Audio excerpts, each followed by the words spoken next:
like to say shalom, shalom to all Israel, far and near, and all praises to the Most High for this SABBATH day. And it's been hectic, it's been rough, but we're going to prevail through the will and the power of the Most High. I'd like to give all praises to the Most High, Bahasham, Yahushai, Mashayach, and to all the listeners out there that tune in, that view the videos, continue to view the videos, share the video, like the videos.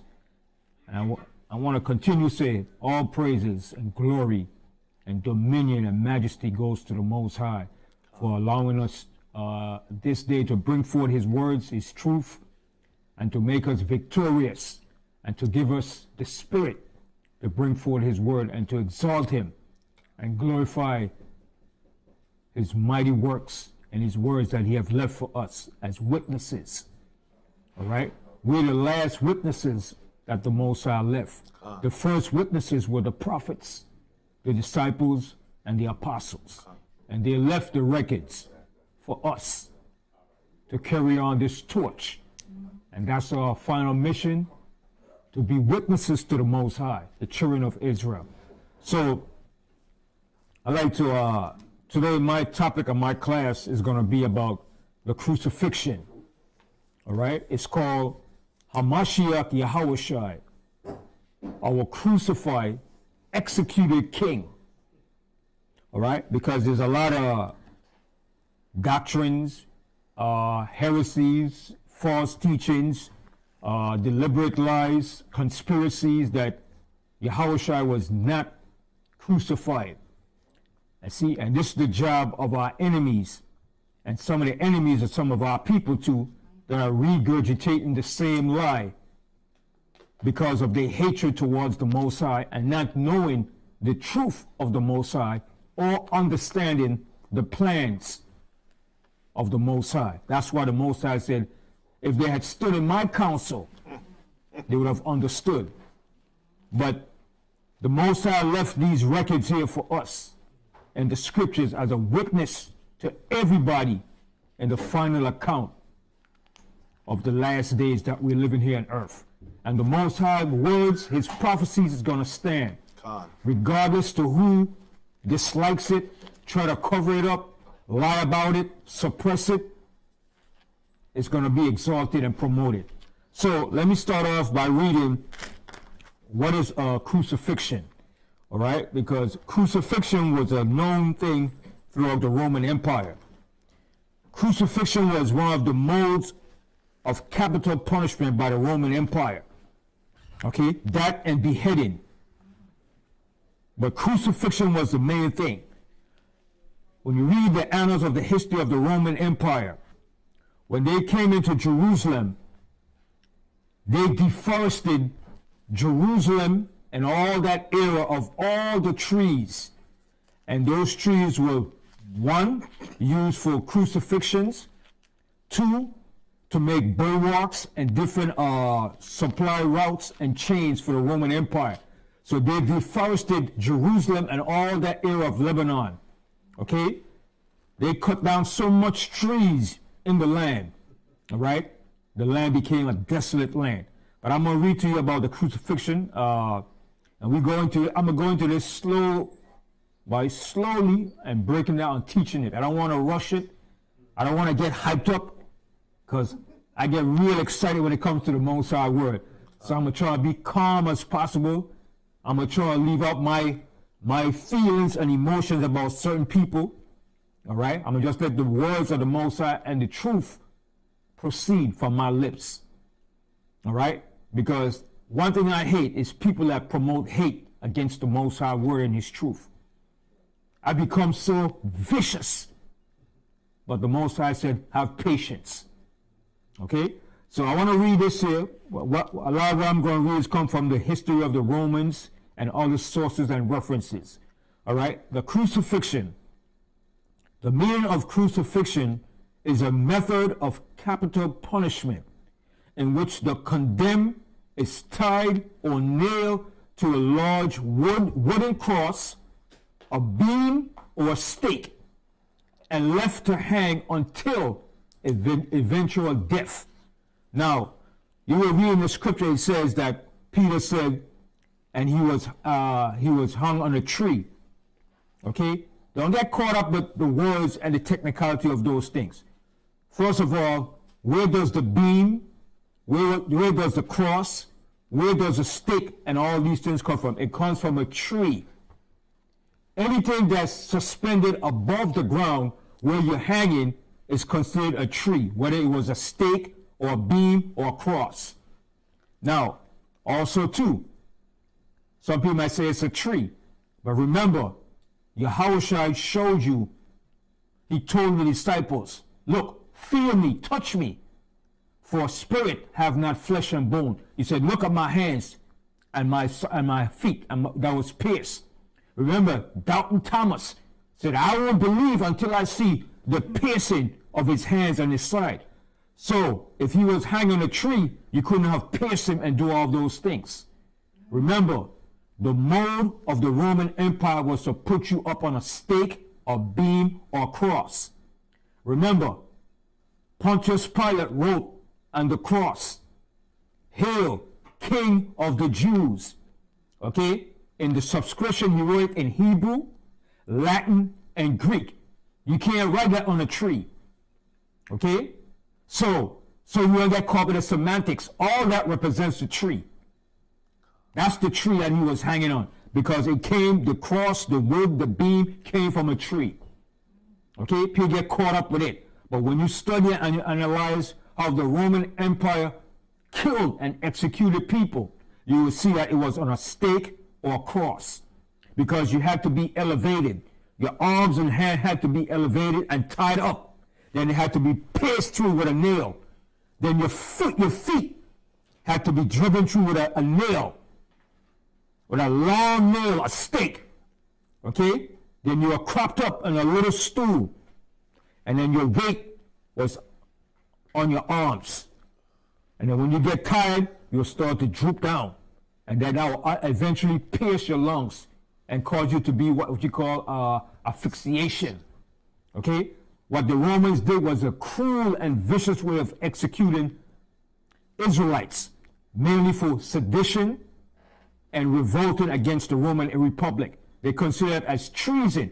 You became the enemy of the state. All right? So, I just want to read this here. It's a crucifixion was one of the mode of capital punishment in the Roman Empire, mainly for sedition, slave revolting, all right? And beheading was also popular. Who was beheaded? Some of the disciples. Paul was beheaded. Peter was crucified upside down, okay? So, now I'm going to read this historical from the annals of the Roman history. The Roman Empire under the consul Crassus, who defeated the slave army of Spartacus, had 6,000 men crucified along 350 miles of the Appian Way, approaching Rome from the south. They say it proved an effective deterrent against uprising. Now, 6,000 men were crucified along the Appian Way going to Rome. 350 miles. Picture, 350 miles is approximately from New York City to the ending part of Maryland, approaching to Virginia. That's exactly 350 miles. That's a long passage and traveling to see dead men hanging. Okay? For 350 miles, that's all you saw. Dead men hanging and crosses in the Roman Empire. 6,000 men were hanged in a 3,000-mile way before you got to Rome. So that's all you saw while you was driving, or you was, well, today if you're driving. Back then if you're riding on your horse, that's all you saw. Dead men hanging and crosses on the Appian Way to Rome. Okay? And that's what Crassus did. He hung these men up on crosses. Right? So, I just want to start off with that tidbit. so you could get an introduction of what the Roman Empire was about. So we're going to start off with our scriptures because we want you to, the basis of everything is the scriptures. The scriptures is the word. The scriptures is the validation. The scripture is your evidence and proof that the Most High get. Yes, there is history books, but the word of the Most High is his word. The Most High stand on his words. His words is his validation. That's his accreditation of to who the Most High is. His words that he gave us. So we're going to start off with Daniel, the 10th chapter. Daniel, the 10th chapter and the 21st verse.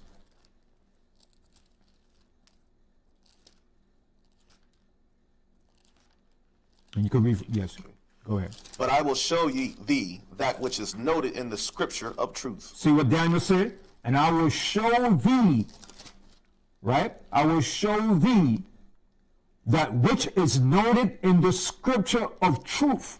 The scripture is truth. Continue. And there is none that holdeth with me in these things, but Michael, your prince. So this is Daniel giving an account of the authenticity and the truth of the scriptures. Okay? Now from there, let's go to the book of 2 Timothy, the 2nd chapter. 2 Timothy, the 2nd chapter, and we're going to begin from the 15th verse.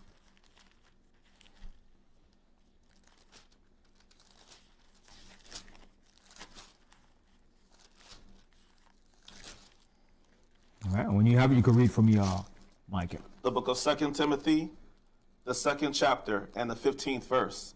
Study to show thyself approved unto Yahweh, a workman that needeth not be ashamed, rightly dividing the word of truth. See? And you have to rightly divide the word of truth. You understand? You have to study to show yourself approved unto the Most High, a workman, okay, that needeth not to be ashamed. The Most High doesn't want us to be ashamed when it comes to his word and the truth. He wants us to be victorious, to stand boldly, but humble, to bring forth his truth. Continue. Verse 16. But shun profane and vain babbling. See, and that's what we have to shun. Profane and vain babblings. Okay, go ahead. For they will increase unto more ungodliness. Okay, now from there, go to 2 Timothy, the 3rd chapter, and you're going to start from the 15th verse. The book of 2 Timothy, chapter 3, and verse 15.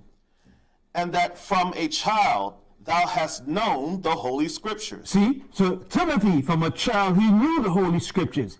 And this was supposed to be in all of us as Israelites. From a child, we're supposed to know the Holy Scriptures. The Most High said, you're supposed to teach your children. You understand? That was the job of our fathers and the mothers, to teach them the word of the Most High, the Scriptures. So read that verse again.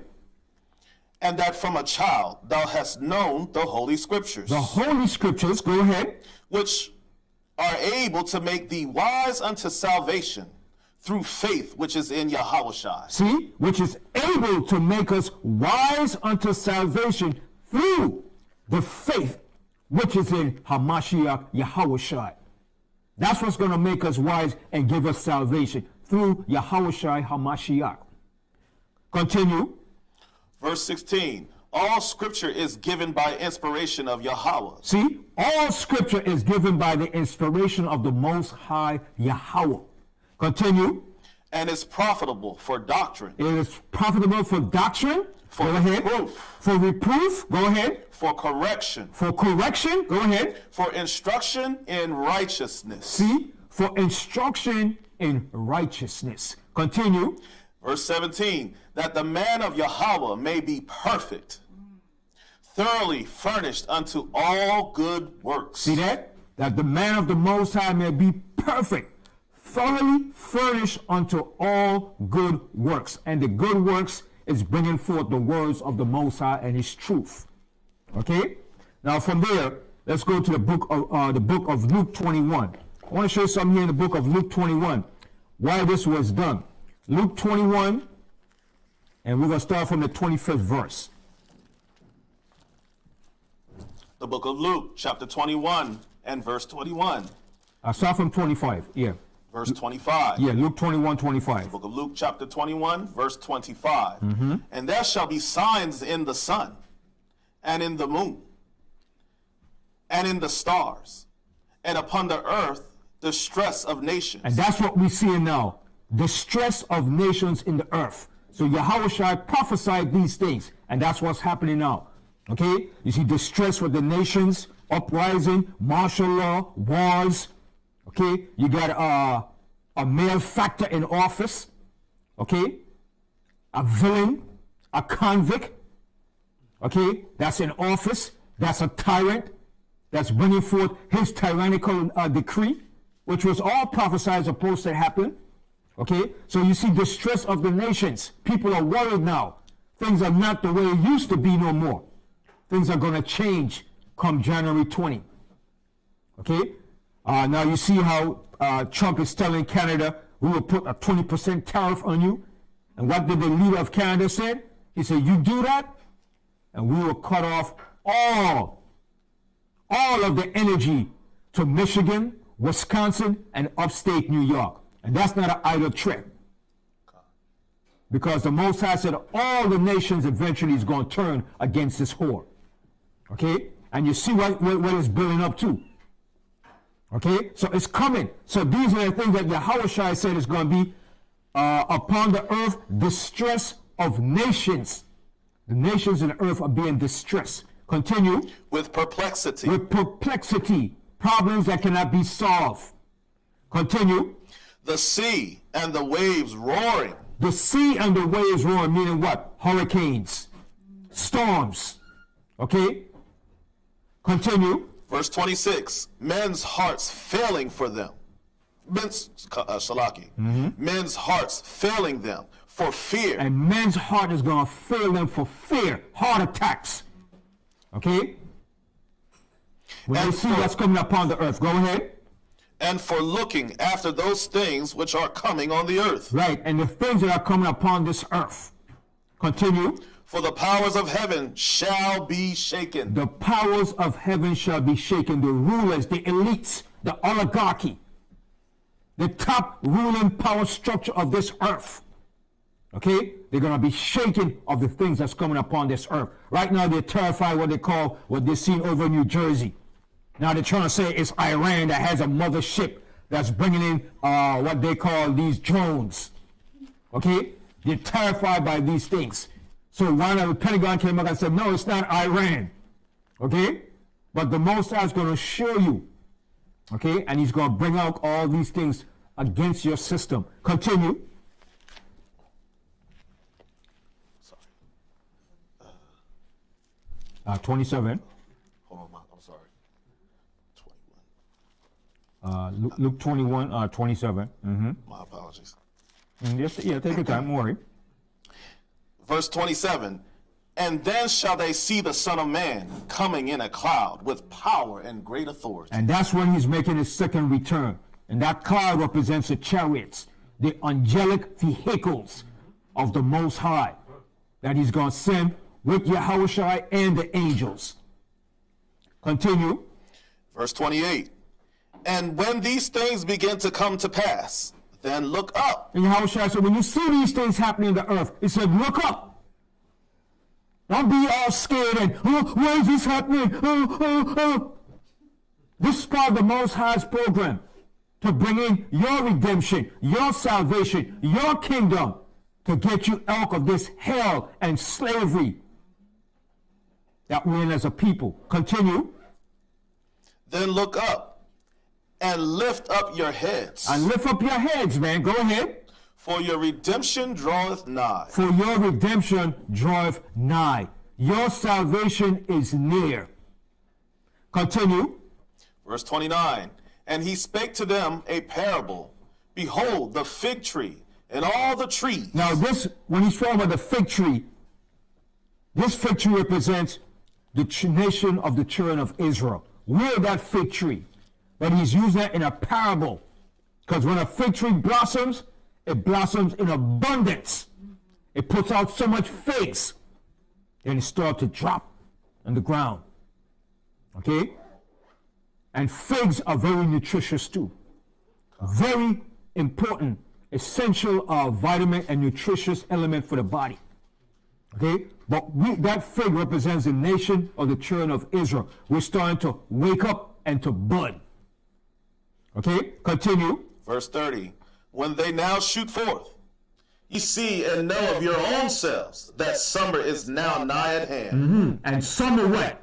Summer is the point where everything comes into full life. The sun. Fullness. That's when you enjoy the fullness of life in that summertime. Okay? Everything is out in abundance. Fruits, vegetables, animals, everything. That's supposed to be like one of the best type of temperature and climate in the summertime. Okay? When you have everything to your disposal in the summertime. I think in summertime, people are less stressed. Mm-hmm. All right? Because you have more of a carefree type of mindset. Yeah, you could go to water, you could really feel and absorb and get into nature, the surroundings of life. You understand? But in the winter, that's a whole different ball game. That's a totally barren season. It's cold, you bundle up. Who wants to be out there in the cold? You know that? Oh, that's only for polar bears or Edomites. They love that. A bunch of polar bears. Woo, it's nice out here. Woo, it's nice, lovely. It's chilly. It's not chilly, it's cold. How's it going to be chilly when it's 30 degrees? God. All right? Continue. Verse 31. So likewise ye, when ye see these things come to pass, know ye that the kingdom of Yahweh is nigh at hand. See? And that's what Yahweh is telling us. Know ye that the kingdom of the Most High is near at hand. That's what we're seeing, and that's what we're going to expect, and that's what we're going to get. All right? That's at hand to come. So you should be fretting, oh, why is Trump this? Why is doing that? He's supposed to do that to bring in our righteous kingdom. That's their job. To be the enemy of the Most High. To help bring forward the Most High's righteous kingdom. Continue. Verse 32. Verily I say unto you, this generation shall not pass away till all be fulfilled. So when Yahweh was talking about the generation back then and this generation that's living now. God. This generation here shall not pass away until this be fulfilled. All right? He was talking about back then when he was speaking it and up to this present day that I'm speaking. Okay? Because guess what? The generation that was back then is the same generation that's here today, right now. That same generation. A generation of vipers. Continue. Verse 33. Heaven and earth shall pass away. So how I said? Heaven and earth shall pass away. Go ahead. But my words shall not pass away. See? But my words shall not pass away. The words that came from the Most High will never pass away. It's going to stand the test of time. Continue. Verse 34. And take heed to yourselves, lest at any time your hearts be overcharged with surfeiting. So what Yahweh said, he's warning us now. He said, take heed to yourselves, lest at any time your hearts be overcharged with surfeiting. You become complacent. You want to go back and do things of the world. What they call in the Christian church, there's a term they call you, what do you call you back? What's the term they use? Backsliding. You backsliding. You backsliding back into the world. So you become partakers of the world. Oh, I don't believe that. I don't believe that's going to happen. I don't believe the Bible. Man wrote the Bible. Oh, they changed. They tampered the Bible. There's new version of the Bible. There are many Bibles. You start coming with every excuse because you don't want to see what's written in the scriptures. And that's happening to a lot of people now. Okay? Because they're following this ignoramus fool called Billy Carson. Okay? And he was another one telling you there was no crucifixion. Okay? But you saw how an Edomite Christian put him to shame. All right? And that's going to happen to a lot of people that try to make mockery of the Most High word. You can't make mockery of the Most High. You could do it for a while, but eventually it's going to catch up with you. Okay, continue. And drunkenness. See, and drunkenness, you become drunk. All right, you go right back into the world, become a drunkard, start smoking weed, smoking cigarette. You become carefree about the Most High word. You don't care about it. Continue. And cares of this life. And cares of this life. Oh, you worry. Oh, I gotta survive, brother. I gotta do me. If I don't do this, brother. So you say, you know what? I'm going back to do my old hustle. You go back to start doing what? Pushing the damn drugs. You go back to your old lifestyle. See, brother, I gotta do me. I gotta go in the hood and do my thing. That's what a lot of people do. All right? I gotta survive, brother. Ain't nobody gonna do nothing for me. I gotta do what I gotta do. Okay? Continue. And so that day come upon you unawares. See? And that day is gonna come upon you unawares. When you least expect. It's gonna catch you, man, unawares.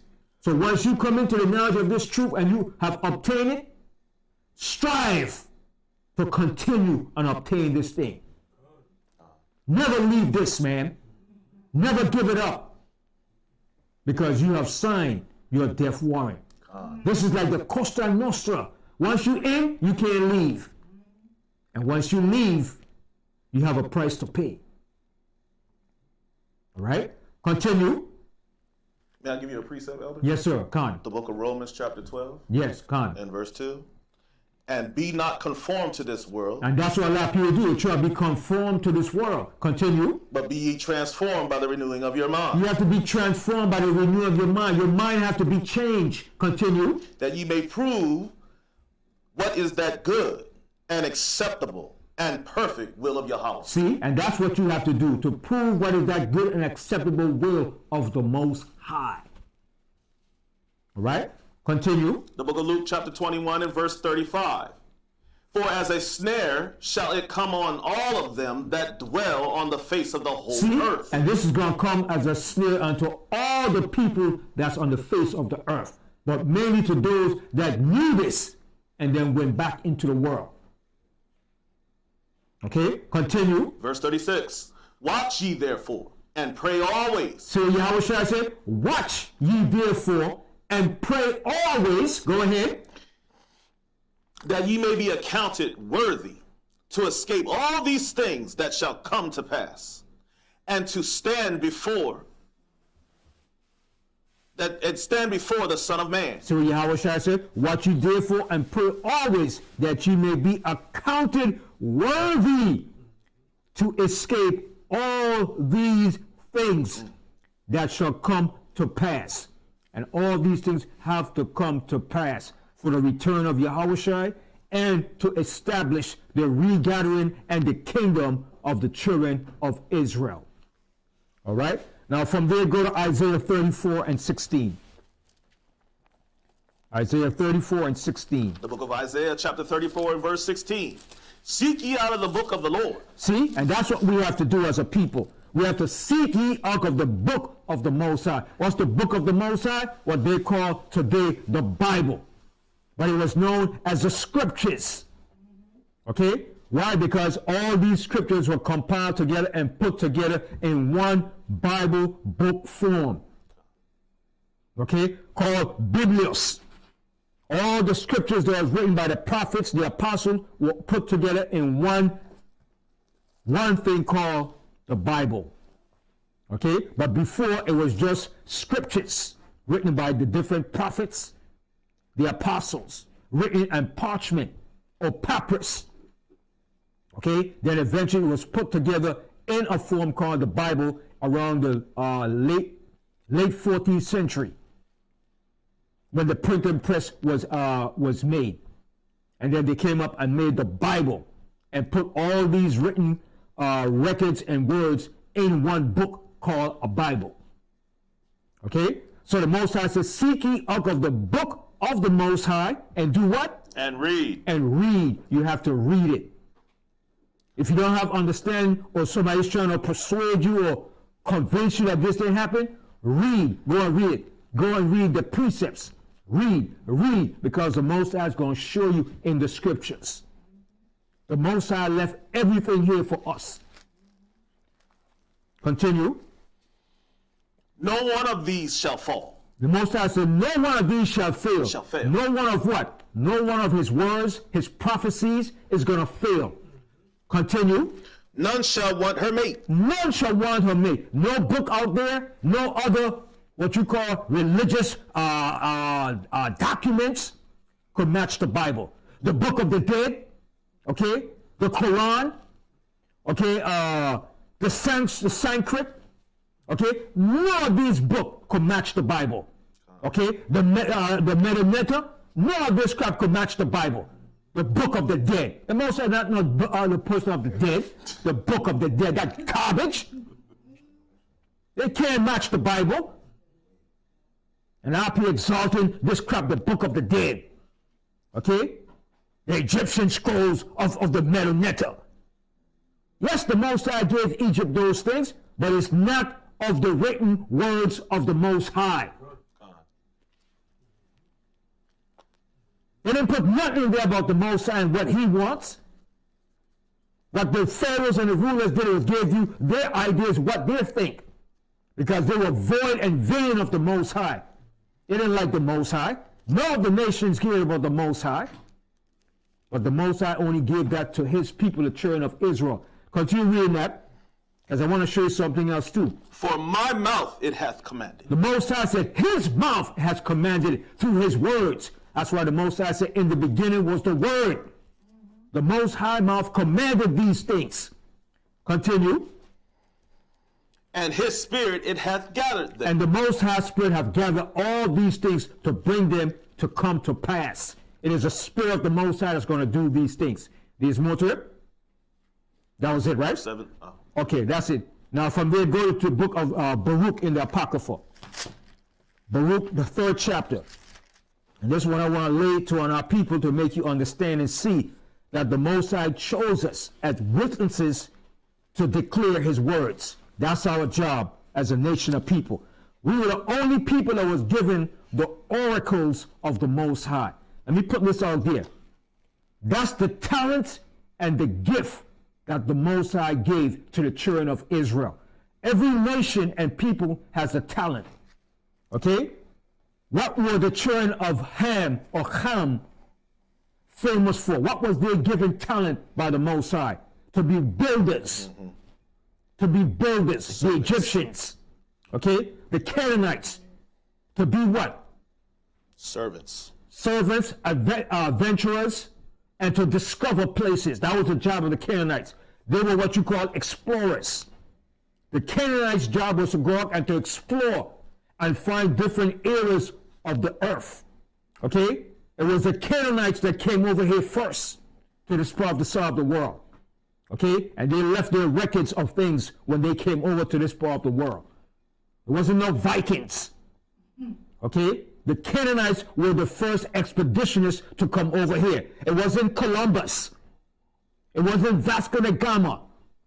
It wasn't Amerigo Vespucci. It was the Canaanites that made expeditions over here, back and forth. And Solomon sent the Canaanites over here on voyages. That's what Solomon did. And they took them a year and a half to make that voyage, because Solomon had a great navy over in Eastern Geber, and he would use the Canaanites, or what you call the Phoenicians, to be sea explorers, to go out and venture out and discover new lands and places. But the Egyptians were builders. That's the gift and talent the Most High gave them. But when it came to the oracles, the word of the Most High, the truth of the Most High, that was only given to the children of Israel. That's why Yahushua chose 12 disciples to be his eyewitness, and chose the prophets to be his mouthpiece to bring forth his words of truth. Nobody else could do that and stand in that position but the children of Israel. Okay? Not even the Egyptians with all their wisdom. Not even the Babylonians. And what was the Babylonians' gift and talent? To read the heavens, to be astrologers, astronomers. That was the gift of the Babylonians. Okay? They were deep into that science. Divination. Okay? Divination. That's the gift the Most High gave them. The Most High gave every nation a gift. What was the gift that was given to Esau, the white man? War. War. Okay? War and to search out things. And to be greedy. Destroy nations and take over and rob, rape, murder, and steal. That was his gift and talent. Nobody beats him when it comes to that. Okay? And what gift did the Most High give the Arabs? Give them the gift in science. Okay? To know about medicine. Okay? Yeah, East Indian. Okay? The East Indian, they have a gift too. The Most High gave them a gift too. The Most High gave all nations a particular gift and talent. But the gift and talent that the Most High gave to the children of Israel is to be what? Is to uphold the oracles of the Most High. Let me show you that. Okay, go to Baruch and then also go to Romans. I want to show you some. Hold Baruch and go to Romans.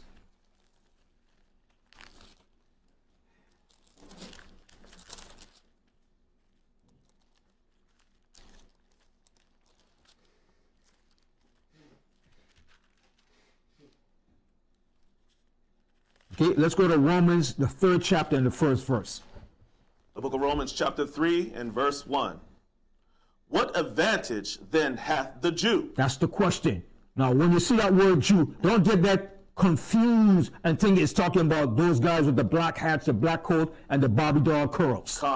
It's not talking about them. That word Jew represents Judah, the Judeans. What advantage have the Judites or the Judeans?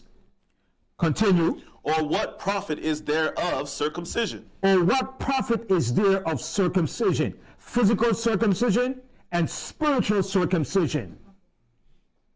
Continue. Verse 2. Much every way. Much every way, in every way possible. Go ahead. Chiefly because that unto them were committed the oracles of Yahweh. See?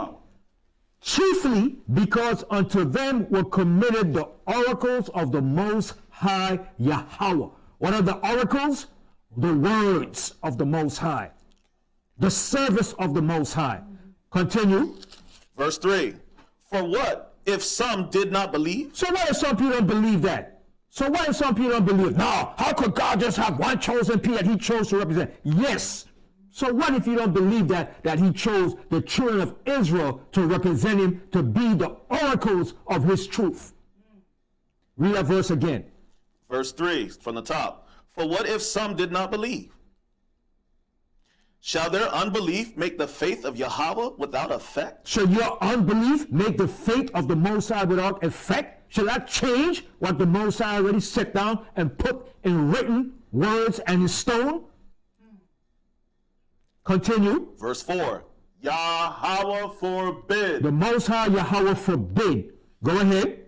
Yea, let Yahweh be true. Let Yahweh be true. Go ahead. But every man a liar. But every man a liar, if they're not coming from the words of the Most High to validate what they're saying.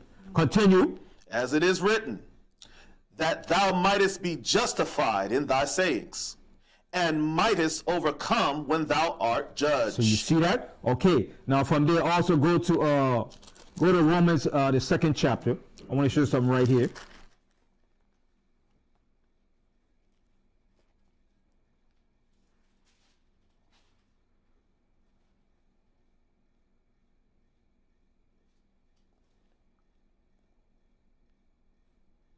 Verse 17.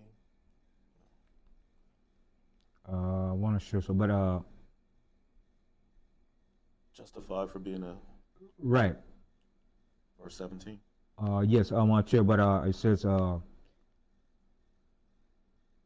I'll come back to that. But as a part, I wanted the Most High said, and being a teacher of babes, I say in Romans 2. But I'll come back to it. Verse 20.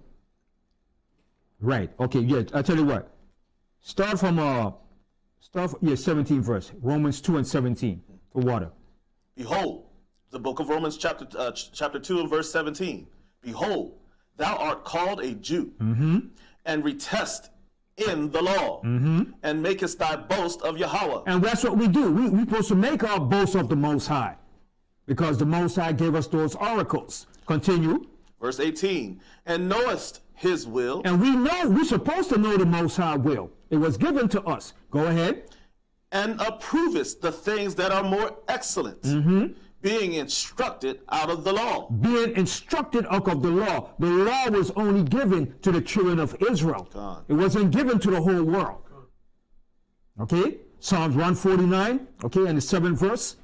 The Most High said he made a covenant with about the testimony and a covenant with the children of Israel. I'm just showing you. But when you read, the law and the covenants was only given to the children of Israel. Go ahead. Verse 19, and art confident that thou thyself art a guide of the blind. And that's our job. We're supposed to be a guide of the blind. Those that are blind to the truth and understanding of the Most High. Go ahead. A light of them which are in darkness. We're supposed to be a light to them that are in darkness, because the light was given to the children of Israel. Go ahead. Verse 20, an instructor of the foolish. That's our job, to be an instructor of the foolish, to instruct the fool. Because there's a lot of fools out there. A lot of historians are fools. Okay, a lot of people trying to disprove the Bible, they're fools. And guess what? A lot of historians are atheists too. Okay, and that's why the Most High said, a fool have said in his heart, there is no Most High. And they are fools if they try to discredit the Most High. And the Most High said, for the wisdom of this world is foolishness with the Most High. And the Most High gave this knowledge to the babes and the sucklings. Continue. Verse 20, an instructor of the foolish, a teacher of babes. A teacher of babes. All right, go ahead. Which has the form of knowledge and of the truth in the law. Okay, that's it. Now from there, go to the book of Baruch now. I want to show you something here. Because, like I said, the Most High gave a gift and a talent to all nations of people. And the gift and talent that the Most High gave the children of Israel is the knowledge, wisdom, understanding, and the oracles of the Bible, the service of the Most High. As a matter of fact, let's go to Romans, back to Romans, the 9th chapter. Can I read that. Elder Timothy? Yes, sir. Yes, Khan. The book of Isaiah, chapter 58, and verse number 12. Right. Verse number 10. And if thou draw out thy soul to the hungry and satisfy the afflicted soul, then shall thy light rise in obscurity, and thy darkness be as the noonday. Down to verse 12, and they that shall be of thee shall build the old waste places. Thou shalt raise up the foundations of many generations. All right, and that's what Yahushua is going to do, that using us. All right, you're going to raise up the foundation of many generations. Go ahead. And thou shalt be called the repairer of the breach. And we're going to be called the repairer of the breaches. What are the breaches? The destruction and the broken covenant that was broken by our forefathers. That's the breach, the covenant. And the breach is also the separation amongst us as a nation of people. All right, continue. The restorer of paths to dwell in. See, the restorer of paths to dwell in, which is to restore back the truth in the earth. That was only given to the children of Israel. The ultimate truth. That's why the Most High gave Moses the whole blueprint of the creation and the beginning of all nations. Notice, no nation upon the face of the earth could tell you the beginning where all nations derive from and their beginning.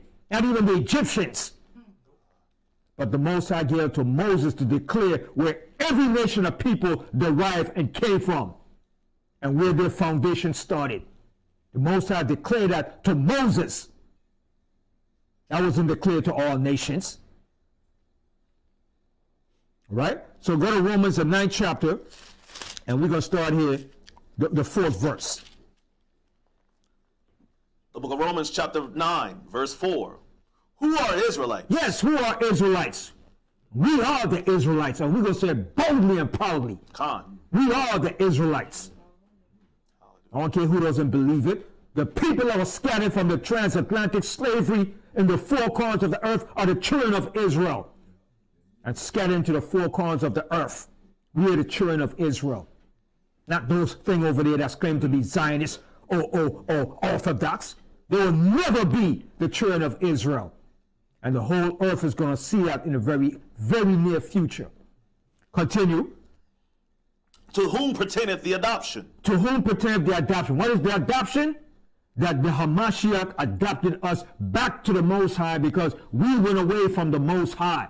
So he adopted us back to the Most High by his death and his crucifixion. And that's what we're going to show according to the scriptures. Continue. And the glory. And the glory. And what is the glory? The rulership, the eventual glory and rulership of the earth, to glorify the Most High and his works and his name. Continue. And the covenants. And the covenants. And the giving of the law. And the giving of the law. Both covenants, old and new, were given to the children of Israelites. And the law were given to the Israelites. Continue. And the service of Yahweh. And the service of the Most High. What is the service of the Most High? To be the ministers, the priests, the prophets, the disciples, evangelists, teachers of the word of the Most High. That was only given to the children of Israel. Continue. And the promises. And the promises. What is the promise? That we're going to receive the kingdom of rulership after we serve our punishment. And the Most High is going to restore back the children of Israel back to the rightful glory and place that we once had in the beginning. All right? Now from there, let's go to the book of Baruch. Baruch, the 3rd chapter. And this is going to solidify what the Most High meant and what he did for us. Baruch, the 3rd chapter, and you're going to start from the 35th verse. The book of Baruch, chapter 3 and verse 35. This is our Yahweh, the Most High. See what it says? Read it again. The book of Baruch, chapter 3 and verse 35. This is our Yahweh, the Most High. This is our Most High Yahweh. This is our power, Yahweh. He is our power. And we shall glorify and boast in his name. Our talk and everything should be about the Most High. What he's going to do, what he will do, and what he's going to do for us. Read that part again. The book of Baruch, chapter 3 and verse 35. This is our Yahweh, the Most High. That's right. Go ahead. And there shall none other be accounted of in comparison of him. See? There's nothing or nobody or nothing else could be in comparison to him.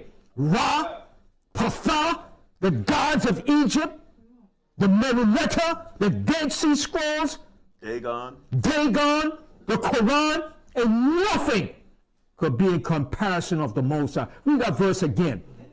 The book of Baruch, chapter 3 and verse 35. This is our Yahweh, and there shall none other be accounted of in comparison of him. That's right. Ain't nothing could be in comparison to the Most High, compared to the Most High Yahweh. Continue. Verse 36. He hath found out all the way of knowledge. So the Most High said he hath found out all the way of knowledge. Okay? All the knowledge and wisdom. Go ahead. And hath given it unto Jacob. And he hath given it unto Jacob. That's what the Most High did. He gave it to Jacob. That's why the Most High said, Jacob is the former of all things. Okay? Go ahead. His servant. His servant. Where is his servant? Go ahead. And to Israel, his beloved. And to Israel, his beloved. So when you read that word beloved in the book of Peter and James, it's talking about the children of Israel. It's not talking about no Christians. It's talking about the children of Israel. When you read, my beloved, to the beloved scattered abroad. It's talking about the children of Israel. So when you see that word beloved, okay, it's talking about the children of Israel. And the Most High called David his beloved. We are the beloved of the Most High. Not no Christian church that came up in the last 400, 500 years. Not no Eurocentric Christian church. Okay? Get that thing straight. Yeah. Those scholars, they be knowing it. Those apologetic Christians, they know it. But that's why they want to say, we can be a spiritual. Yeah. They know that. They know. We can be the Gentiles. But that truth is hitting them so hard. They know. And they don't want to acknowledge that we are the children of Israel. But they're going to fess it up. The time is going to come, they're going to have to admit it. Or else the sword is going to be laid to their damn necks. We Abraham's seed too. Talking about we Abraham too, we part of the promises. No, no, no, no. If you don't include us as being the people of the Most High first, you don't have no part in nothing. You must accept who the children of Israel are. Finish reading that. The book of Baruch, chapter 3 and verse 37. Afterward did he show himself upon earth and converse with men. And who was that he was talking about? Yahushai. Eventually he brought Yahushai in the earth to converse with men. As Yahushai was in the form of the Most High to represent the Most High. But he was not the Most High. He came down as the Son of the Most High to represent the Most High and bring that ultimate truth. All right?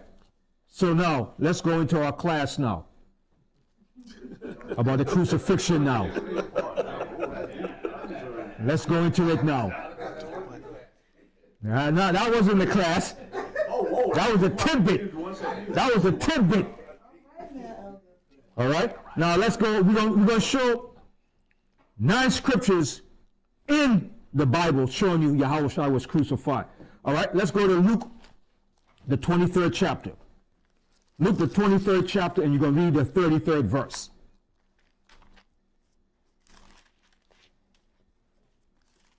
Yes, sir. The book of Luke, chapter 23 and verse 33. And when they were come to the place which is called Calvary, there they crucified him. See, it said, there they crucified him. Okay? Remember, you got to base it on the scriptures. Don't nobody tell you what historians said, because a lot of your historians are false, atheists. Don't let no YouTuber tell you. Okay? You have to base on what the scripture said. What doth save the scripture? What saith the Most High? Read that verse again. The book of Luke, chapter 23 and verse 33. And when they were come to the place which is called Calvary, there they crucified him. There they crucified him. Go ahead. And the malefactors, one on the right hand and the other on the left. Okay? And when you look up that word, a malefactor, that's Trump.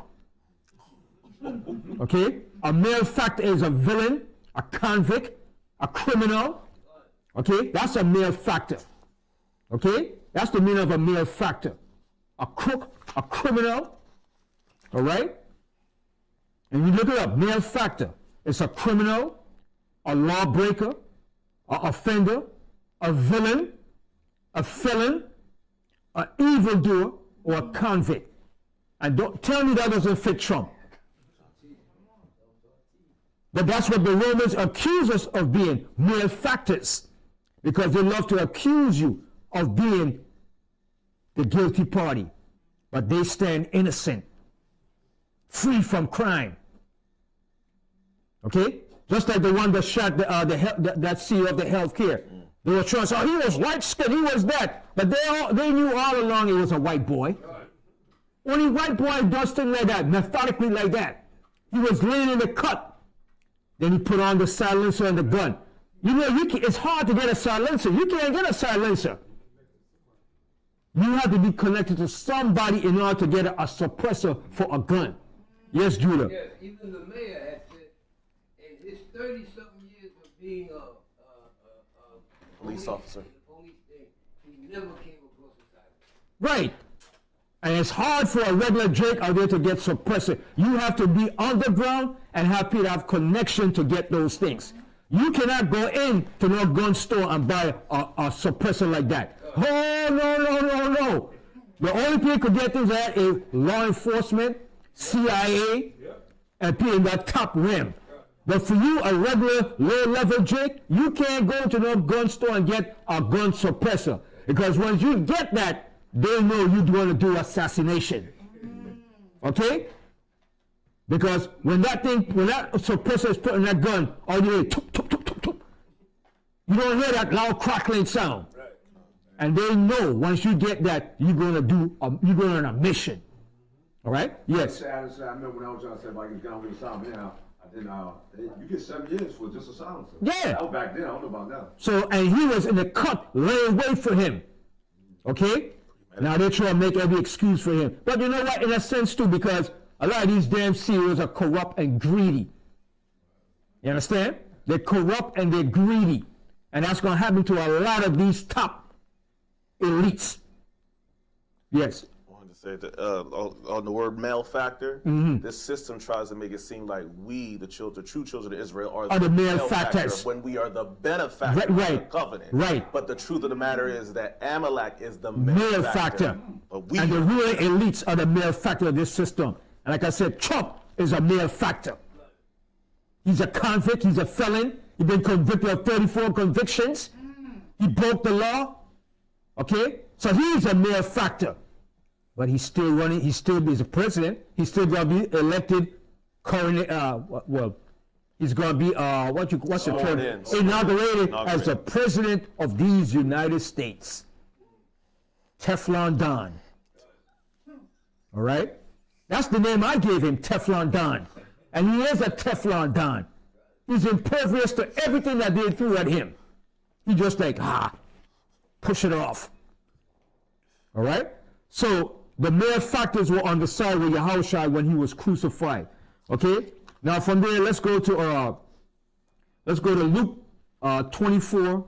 Luke 24. And you're going to start from the 6th verse. The book of Luke, chapter 24, verse 6. He is not here, but he is risen. Remember how he spake unto you when he was yet in Galilee. Verse 7, saying, the Son of Man must be delivered into the hands of sinful men. See? The Son of Man shall be delivered into the hands of sinful men. Sinful men as the chief priests, the rulers, and the Romans. Wicked Israelites collaborated with the Romans to put him to death. It was the chief priests, the rulers, and the scribes. The wicked rulers of our people, along with the Romans, put him to death. Go ahead. And be crucified, and the third day rise again. Okay, now, I got some more scriptures. Let's go from there. Let's go now to Mark 15:24. Mark 15:24.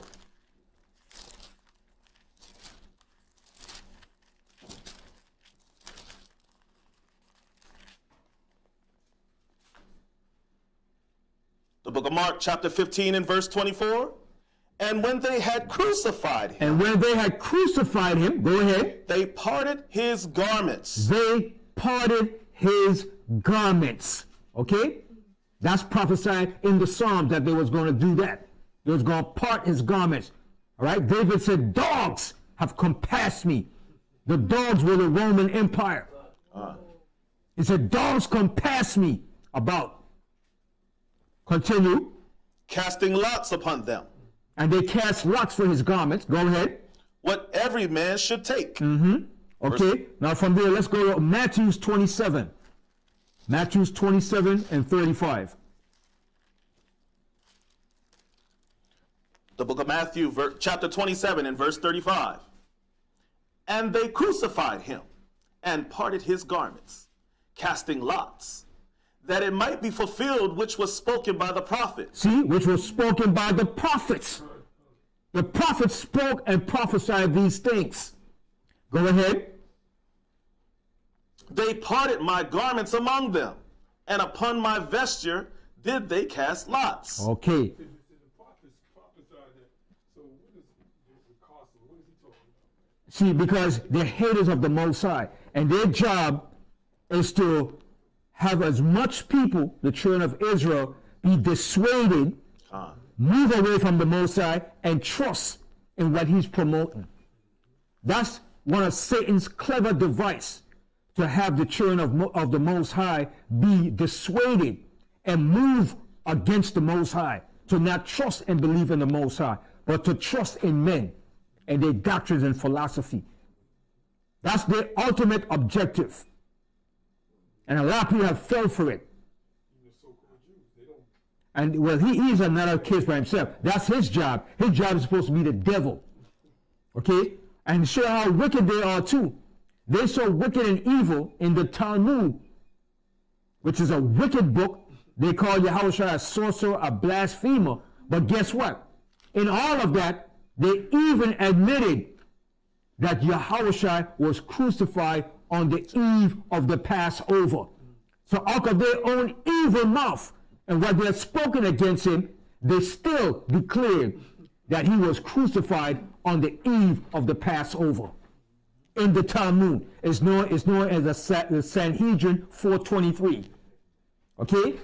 They even declared that he was crucified on the eve of the Passover. So even all those evil words that they spoken, saying he's a blasphemer, he's a sorcerer, he's dead, they still admitted that he was crucified. I Yes. just want to say pertaining to that, you see how in today's world, even though they're saying and doing a lot of evil things, like I said, they do declare about him, but they still want us to turn away, so our love will wax cold. Right. They want to do all that. They want to take us away from the truth of the Most High so we could be destroyed. So remember, it's about saving your souls. They don't want us to be reunited back to the Most High. Their job is to keep us away from the Most High. Have us distracted with everything out here. Egyptology, all kind of emerald tablets, all kind of form of different philosophies. Islam, democracy, right? Yes. It was prophesied that they would let us cut them off from being a nation. These are And that was their job, used to to cut us off from being a nation and to fill us up with every form of wind of doctrine and philosophy. Okay? And that's why the Most High left the words here and he left teachers to bring us back to the Most High. Most High said, I will give you pastors that will feed you with knowledge.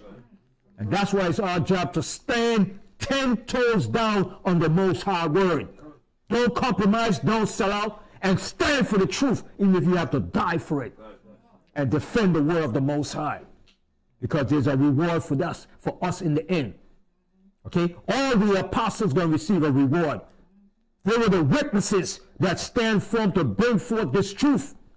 The prophets, they paid a price. And it's our job to uphold our forefathers, what they did for us. They paved the way for us. So we could stand in these last days and declare the words of the Most High with boldness. All right? Now from there, go to St. John 19 and 18. St. John, the 19th chapter.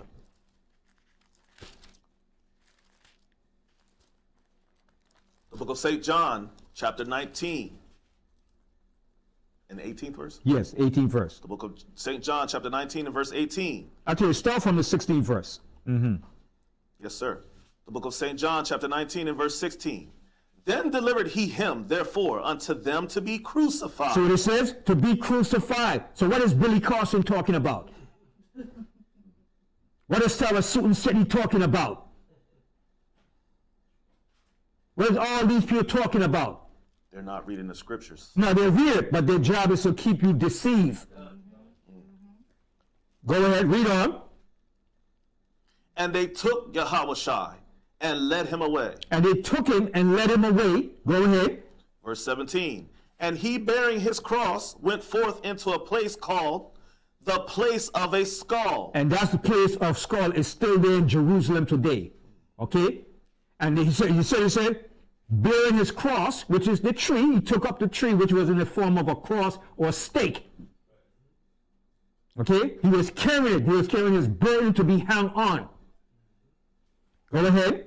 Which is called in the Hebrew Golgotha. And that's the Hebrew term for skull, Golgotha. That's where they bury all the dead bodies they thrown that had no place, that were not renowned or known. They'll dump them there and leave all the skulls and the bones there. Okay, continue. Verse 18. Where they crucified him. Where they crucified him, go ahead. And two other with him. One on either side, one, and Yahushua in the midst.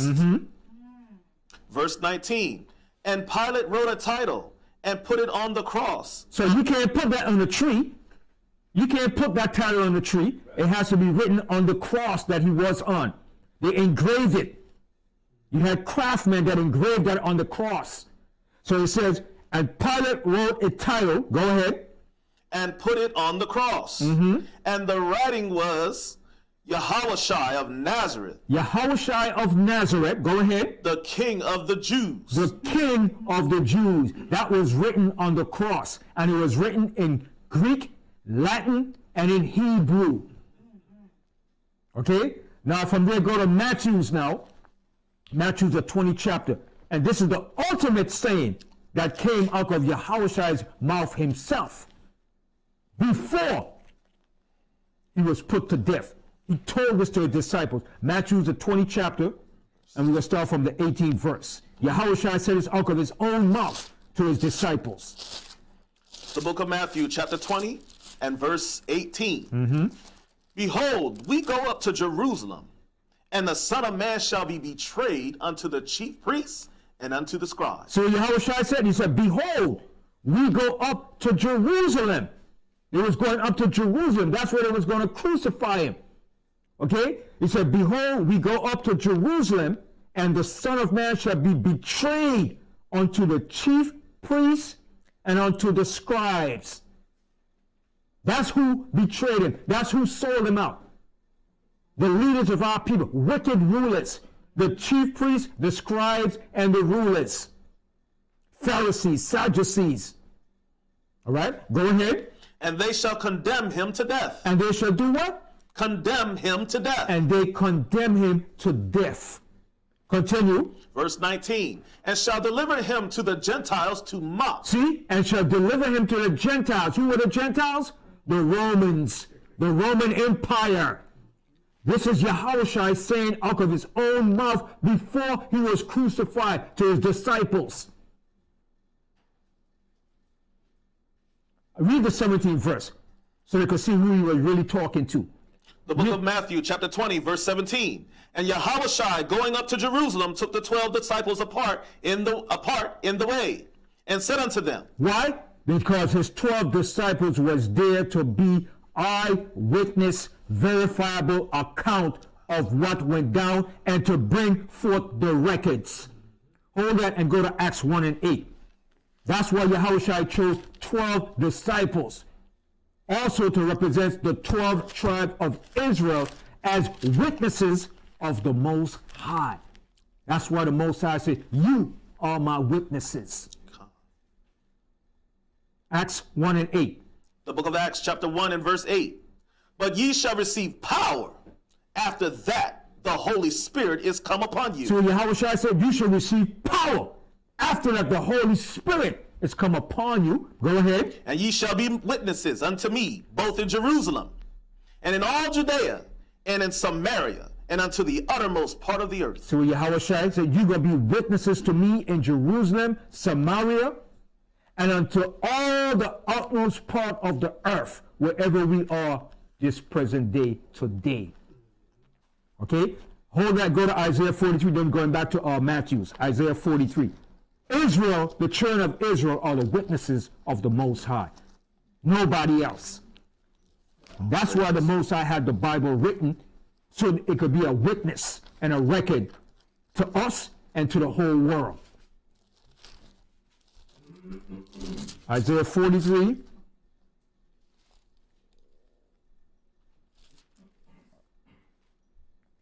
And let me see right here. It says, you are my witness. I think it's the 20th verse where so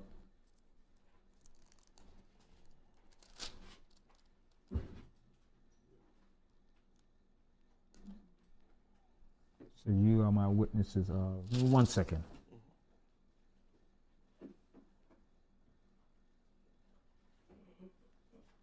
Verse 10. Right, to water. Thank you. To water. Read verse 10. The book of Isaiah, chapter 43. But read the first verse first. Yeah. Yes, sir. The book of Isaiah, chapter 43, and verse 1.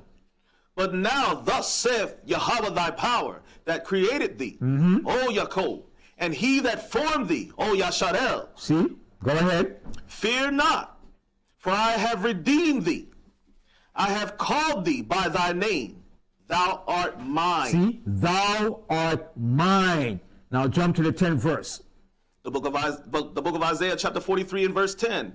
Ye are my witnesses. Read 9. Read the 9th verse. Read Book of 9. Isaiah chapter 43 and verse 9. Yes, sir.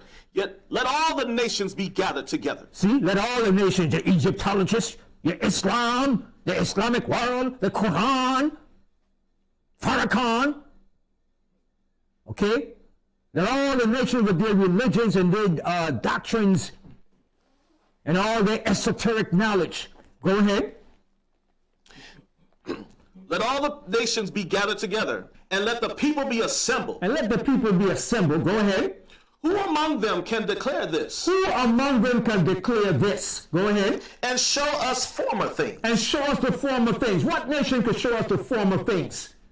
Go ahead. Let them bring forth their witnesses. Let them bring forth their witnesses. Where are their witnesses to bring forth? Go ahead. That they may be justified. That they may be justified. Go ahead. Or let them hear and say, is it truth? And let them hear and say, it is truth. Can they do that? I don't think so, because they don't have that wisdom that the Most High gave the children of Israel. And the secrets. Go ahead. The book of Isaiah chapter 43 and verse 10. Ye are my witnesses. You are my witnesses. Go ahead. Say Yahweh. And my servant, whom I have chosen, that ye may know and believe me, and understand that I am he. Before me there was no Yahweh formed. See? So Egyptology, before Egyptology, it was the Most High. He was there. The Most High word was there before Egypt became a great ruling empire. Okay, when I tell you that crap, the Egyptians had the word. They had the word from the Medu Neter. No, they had the word of the Most High. Okay? And don't tell you that bull crap. The 42 confessions, Moses stole it from them to form the 10 commandments. That's a lie. That's a damn lie. Before the coming forth of the dead, of the book of the dead and the confession was the word of the Most High. Okay? The Most High word was there before the Medu Neter or what they call the confessions. The 42 negative confessions. And guess what? You only confess those things when you're dead. How do you do it when you're dead? The Most High is not the God of the dead, but of the living. We stole the 10 commandments from the 42 confessions that they had. Give me a break. All right? Go ahead. That ye may know and believe me and understand that I am he. Before me there was no Yahweh formed. That's right. There wasn't no God before the Most High. Ra? Nobody. Pata? No way. Go ahead. Neither shall there be after me. Neither shall there be after the Most High. None of the gods of the earth. The Anunnaki? Give me a break. Okay? None of those gods of the nations. Shiva. All right? Now let's go back to Matthew's 20th chapter. The book of Matthew chapter 20 and verse 18. Yeah, read 17 again, yeah. The book of Matthew chapter 20 and verse 17. And Yahushua, going up to Jerusalem, took the 12 disciples apart in the way and said unto them. Okay, now jump down to the 19th verse now. The book of Matthew chapter 20 and verse 19. And shall deliver him to Gentiles to mock, to scourge. To scourge. Yahushua is prophesying and telling them about his death before it happened. Go ahead. And to crucify him. And to crucify him. All right, go ahead. And the third day he shall rise again. And the third day he shall rise again. But guess what? At this time, the disciples did not fully comprehend what he was telling them. They didn't get it until afterward, when he reappeared after his death. And he came before them and he blew on them. And he opened the understanding to the scriptures. That's why Thomas was doubting. I'm not going to believe until I see him. Until I see the piercing in his wounds. All right? So they knew, but they didn't fully comprehend what he was telling them. Continue. Book of Matthew chapter 20 and verse 20. Then came to him the mother of Zebedee's children with her sons, worshiping him and desiring a certain thing of him. So Zebedee, that was one of the disciples, the children, the mother of Zebedee's children, the mother of the disciples. They came unto Yahushua and desiring a certain thing from Yahushua. So they was like, ooh, they were so excited. They was desiring something from Yahushua. Go ahead. The book of Matthew chapter 20 and verse 21. And he said unto her, what wilt thou? So Yahushua said, what you want? Tell me. But Yahushua knew that he wanted to hear from her. All right, go ahead. She said unto him, grant that these my two sons may sit, the one on thy right hand and the other on the left, in thy kingdom. She wanted a big chunk of things. She said, woo! She wanted a big chunk for her sons. But she was right. She was looking out for the future of her sons. Because she knew her sons were righteous too. So they said, listen, they got to get a reward too. They're following you. They're up under you. They're doing everything you're doing. So she was a mother, but she was looking out for their future too, their future expectation. All right? Go ahead. Verse 22. But Yahushua answered and said, ye know not what ye ask. Yahushua said, what? You don't know what you're asking for, woman. You don't know, man. There's a great price for this, man. Okay, go ahead. Are ye able to drink of the cup that I shall drink of? Yahushua said, listen, man. Are they able to drink the cup that I'm about to drink, to be crucified? Go ahead. And to be baptized with the baptism that I am baptized with? They shall say unto him. They say unto him. We are able. They say, yeah, we are able. Yeah, we can do it. See, they didn't fully comprehend and understand what Yahushua was telling. He said, yeah, we can do it. Yeah, we down with it. You understand? Okay, go ahead. Back. Verse 23. And he said unto them, ye shall drink indeed of my cup. He said, yeah, you shall drink indeed of this cup. So what happened to Yahushua? Happened to the disciples. They were crucified, beheaded, torched, put in boiling pots, whipped, flayed. All sorts of evil atrocities were done to them. Beheaded, crucified, scourged, put in a boiling pot with hot oil. Okay? Yahushua said, yeah, you're going to drink of that cup. Okay? Read that verse part again. The book of Matthew chapter 20 and verse 23. And he saith unto them, ye shall drink indeed of my cup. You can drink of that cup, but it ain't a cup of wine, baby. Okay? Go ahead. And be baptized with the baptism that I am baptized with. But to sit on my right hand and on my left is not mine to give. So Yahushua said, but for them to sit on my right hand or my left hand, that's not mine to give. Go ahead. But it shall be given to them for whom it is prepared of my Father. So I thought he was God. So if he is God, he should be able to do that. Yahushua said, this is not mine to give, but of my Father. Then you, the Most High, is the one that's going to do that, not him. So where the hell people get off talking about Yahushua Christ is God?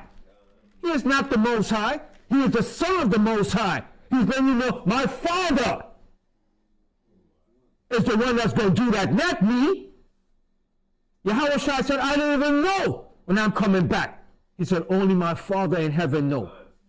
So how could he be the Most High? You see how people get misconstrued and don't have the understanding of the scriptures? Because they've been taught what your Christianity has taught the people. The false narrative of this your Christianity. Okay? Go ahead. Read that verse again, the latter part of it. The book of Matthew chapter 20 and verse 23, the latter part. But it shall be given to them for whom it is prepared of my Father. Of my Father. Why is he saying his Father? Because he is not the Father. But he came in the representation of the Father. He came in the form of the Father. Doing exactly what he wants, saying exactly what he said. Yes, Judah. Come on closer. It's a simple thing to take the Most High glory. Right. You put it on yourself. Right. All right. Continue. Verse 24, and when the 10 heard it, they were moved with indignation against the two brethren. So when the two decided, when the 10 heard, they were like, what? They were moved with indignation against that. What? You want a position before us? All right? So a little jealousy came in like, wait a minute. You want a position already before me? Yeah, like, hold up, man. Back up. So Yahushua had to come in and say, hold your horses now. Back up. Make that horses stop for a while now. Okay? Because that's natural. That's a human nature thing. All right? So let's continue. Go ahead. Verse 25, but Yahushua called them unto him and said, ye know that the princes of the Gentiles exercise dominion over them. He said, listen, but you see these people that rule over us, these Romans, that's what they do. They do it by authoritarian, totalitarian. That's what Trump is going back to, and that's what America is going back to. The true way of the Gentile is to rule as a totalitarian. And no damn thing, there's no democracy. That was only an experiment to see how it's going to work. But the true way and nature of the Roman Empire is to rule by authoritarian rule, totalitarian rule. Okay? So Yahushua is telling you the way that the Romans rule, the way that the Gentiles rule. Okay? Read that part again. 25. Book of Matthew chapter 20 and verse 25. But Yahushua called them unto him and said, you know that the princes of the Gentiles exercise dominion over them. And who is the prince of the Gentiles? Their rulers, their leaders. Teflon Don. Caesars. That's how they rule. Go ahead. And they that are great exercise authority upon them. See? And they that are great exercise authority upon them. They become authoritarians. Totalitarians, yes. So it's like the presidents and the prime ministers, they rule over the people and oppress them, but then the rich man oppresses the prime minister. Not oppresses them, but rules over those prime ministers and those presidents, calling the shots. Right, and when they have leaders or rulers or Caesars, they rule by an authoritative rule over the people, by oppression. Okay. And that's what Trump is going back to, because it was prophesied that's how America will return back to the way of the Roman Republic. That's the way it was formed, by draconian and oppressive laws against the people. You hear Trump say you want to cut Social Security now? How the hell do you want to cut what you work for? What you don't cut from the rich?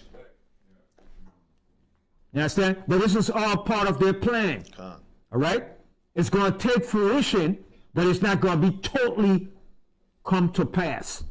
The Most High is going to bust their bubble. Okay, continue. Verse 26. But it shall not be so among you. You see what Yahushua said? But it shall not be so among you. You should not be dictators and totalitarian amongst your people. Oppressors. Don't be oppressive towards your people. The Most High said, take the oversight over the flock. All right? But don't be oppressive over the flock. That's what he told them in Peter's, the 5th chapter. He told Peter to take the oversight, but don't be oppressors over the flock. Right? And that's how the nations rule over their people, by oppression, using oppressive laws. America is the same thing. Like I said, democracy was just an experiment to see how it's going to work. That at the end of that time, they're going to return back to the way of the Roman Republic. And that's what we're witnessing now with Trump in office. That's right. Total control. Totalitarian control. Continue. But whosoever will be great among you, let him be your minister. So Yahushua said, but whoever will be great amongst you, let him be your minister. Go ahead. Verse 27. And whosoever will be the chief among you. So Yahushua said, and whosoever will be chief among you, the top, the leader, okay, who's going to be the chief amongst you, all right? Just like Peter was chief amongst all the apostles, right? Peter was chief. That's why Yahushua said, Peter, upon you shall I build my church. This rock is going to be founded upon you. But who also was there with Peter? James and John. They were known as pillars of the church. All right? Continue. Let him be your servant. Let him be your servant. All right? Go ahead, continue. Verse 28. Even as the Son of Man came not to be ministered unto, but to minister, and to give his life a ransom for many. And that's what Yahushua did. He gave his life as a ransom for many. He laid his life down, and he followed the orders that the Most High gave him. He said, Father, if it's thy will, let it be done, not my will. All right? He knew that was the will of the Most High, and he had to be obedient to that. That's why we're going to get Philippians, the 2nd chapter. Philippians, the 2nd chapter, and you're going to start from the 7th verse.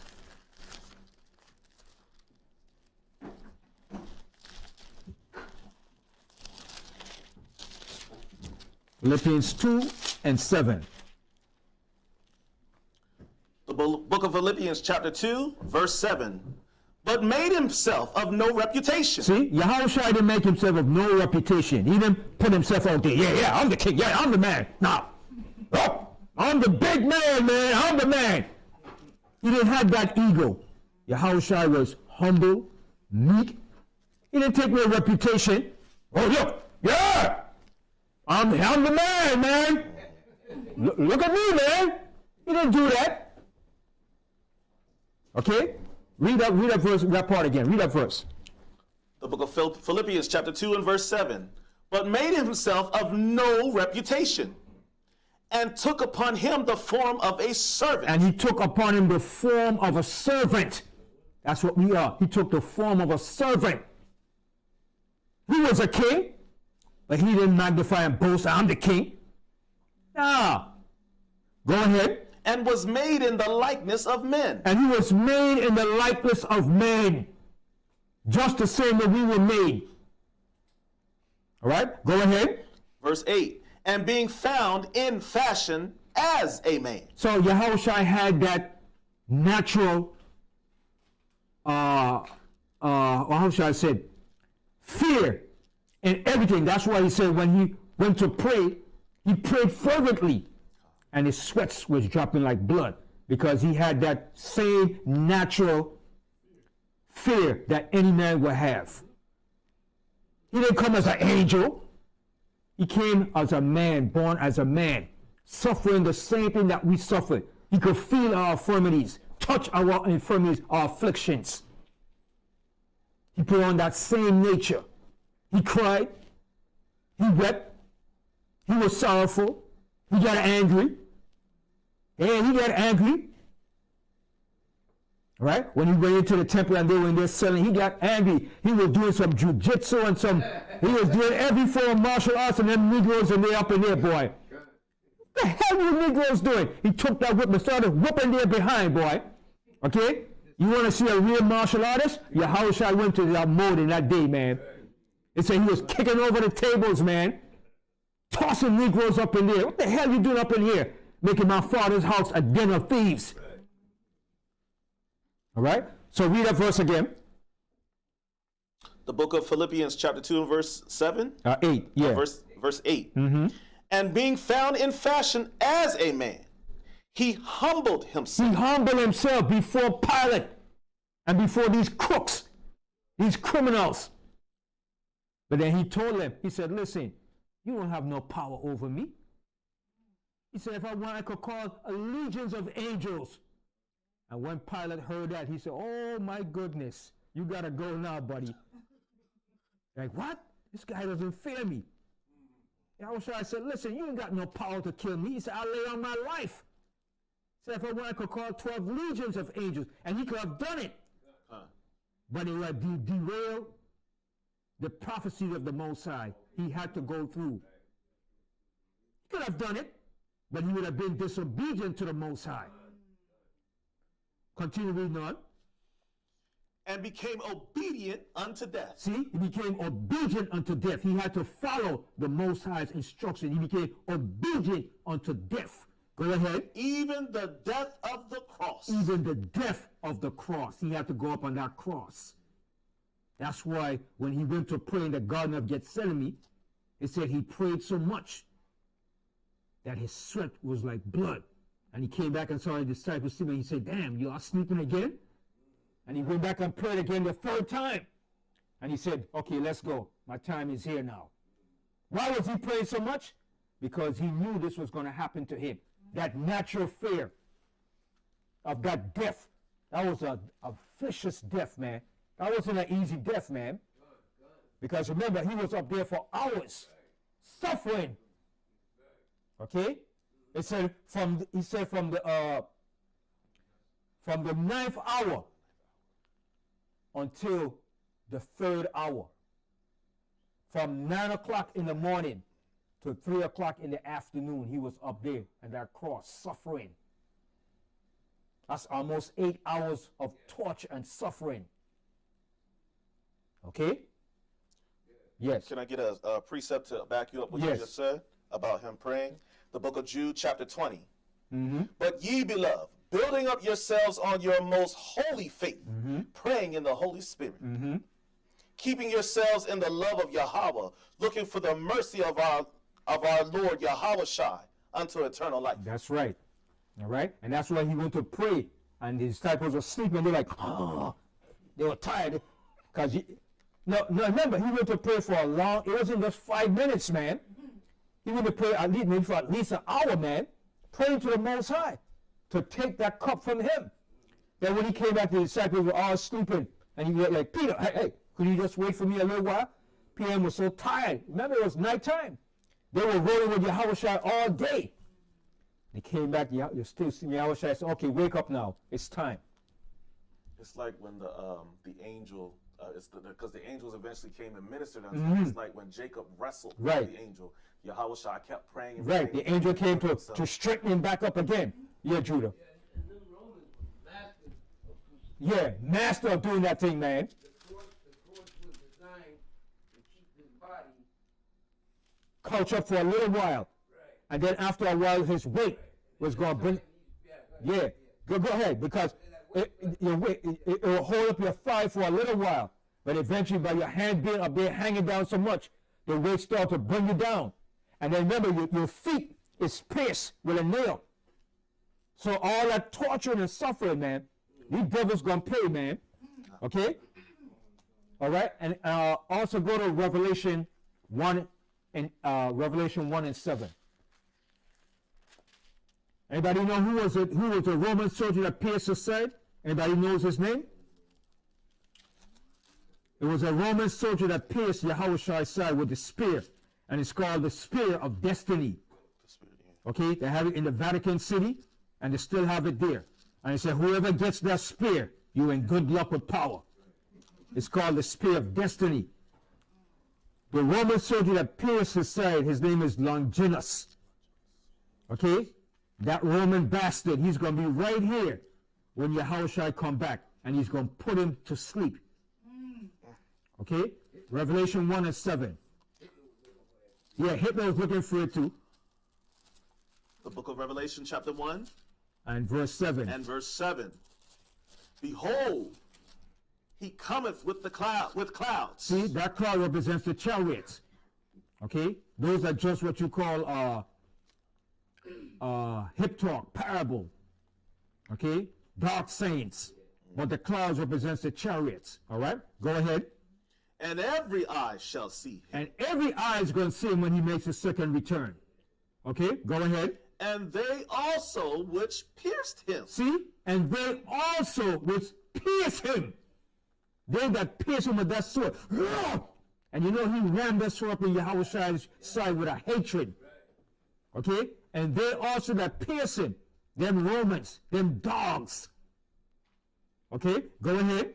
And all kindreds of the earth shall wail because of him. That's right. Go ahead. Even so, amen. And they're going to wail. Why they going to wail? Because he's coming to put them down. And that same Roman soldier that did it, I guarantee he's here today in the police department. He's either a captain or somebody high-ranking in the police department today because he was a Roman centurion. It's the same thing. The police department is the same as the Roman centurions. Yeah, Judah. Even now, this is just me. I think the government is kind of afraid of these here sightings. if it's not them doing it, they're afraid that might be the charity. That's the charity. They know, but they don't want to say. They want to give you to make you believe it's everything else. You understand? But the elites know, but it's their job to put out the lies. Oh, they're gray aliens and all this different stuff. What they call that thing over there? The one they had out there, what they call it? Area 50 something. What they call it? Area 51. Area 51. That's their garbage that they had out there.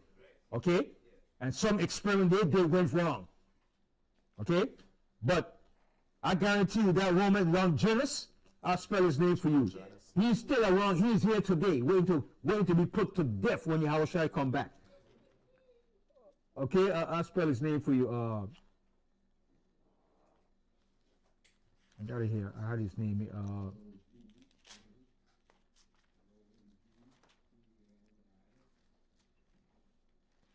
It's L-O-N-G, right? It's L-O-N. Yeah, L-O-N-G-I-N-U-S. Longinus. Yeah. Roman centurion. Okay? And I know he's back here today. He's probably right here in New York Police Department too, NYPD. Okay? Because Rome, that was the main headquarters. And the main headquarters of this modern day Rome is New York or DC. But I more believe he'll be here in New York. Now that's just my saying now. Don't say Banyamyan said in the scripture that he's here. No, that's just my personal saying. I believe he's right here in New York in the NYPD. Either a captain, a lieutenant, or a sergeant. Okay? Yes. You got the same colors. The same colors, the same rank, the same thing. The Roman Empire and American NYPD is up on the same structure and the military system. The same rank and file and position. Everything. It has not changed. Okay? And he's right here today. Okay? And he's waiting to be put to death when that time comes. He thought he got away back then. But no, he's not going to get away this time. Okay? All right? Okay, now from there, let's go and show the scripture where Yahushua was wounded. All right? Let's go to Luke 24. Luke 24 and 39. So Yahushua is going to show you the wounds that he was from being on the cross and being executed or crucified. Luke 24, 39. The book of Luke, chapter 24 and verse 39. Behold my hands and my feet. See what Yahushua said? He said, look, man, he told his disciples, look, behold my hands. Look at my hands, see? See that print in my hand? See that hole in my hand? You see where they nailed that spike through my hand, my palm of my hands? That's some pain, man. Yes, bro. To drive a stake through the palm of your hand and then come out through the back, rupture those veins, Oof, broke your bones too. those arteries there. And that was some big stake nails, man. Okay? Iron. Okay? And they put that thing, bang, bang, bang, drive it through your palm of your hand, man. Okay? In the train track. Yeah, those spikes are here. Not only the nails that you use for carpentry today. Them big spike nails, man. And they drove it through the palm of his hand, man. And through his feet. To the bottom of the, what you call, the bottom of your foot right here. All right? The soul. Not the sole, but the front part, the part that you kick with. All right? That when you kick, yeah, the instep. And they drove those nails through that, man. Panga! Panga! Okay? And you gotta be an evil, dirty bastard to do that, man. Okay? And guess what? While I was being on Yahushua, I didn't cry. He just stood there and took it. It's only when he gave up the spirit that he cried out to the Most High. Yeah.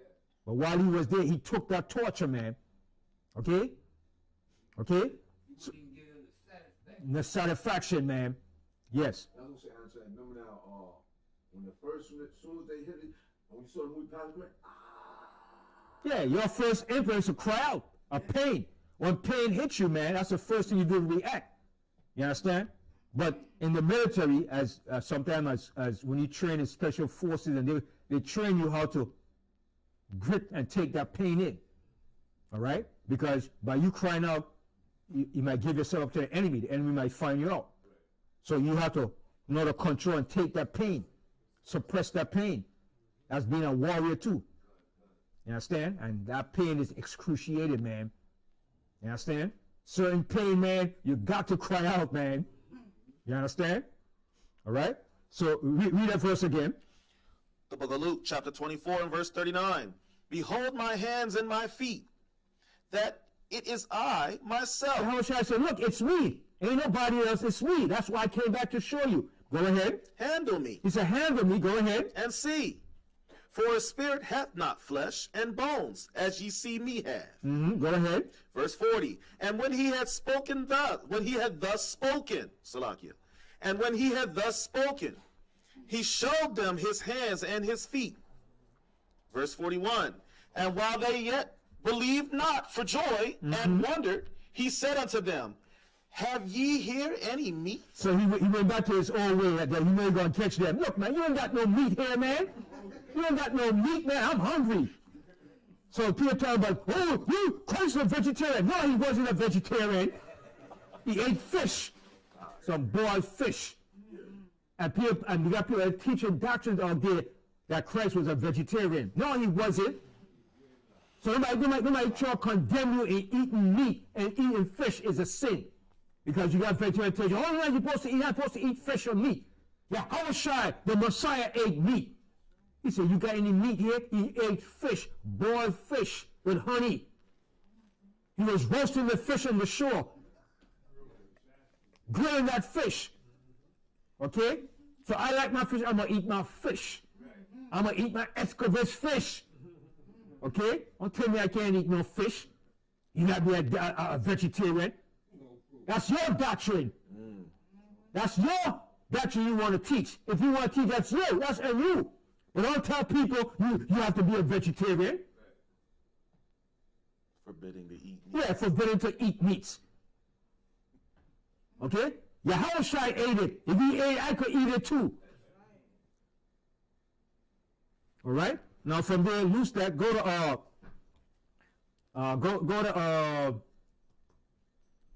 to St. John 20. St. John 20 and 24.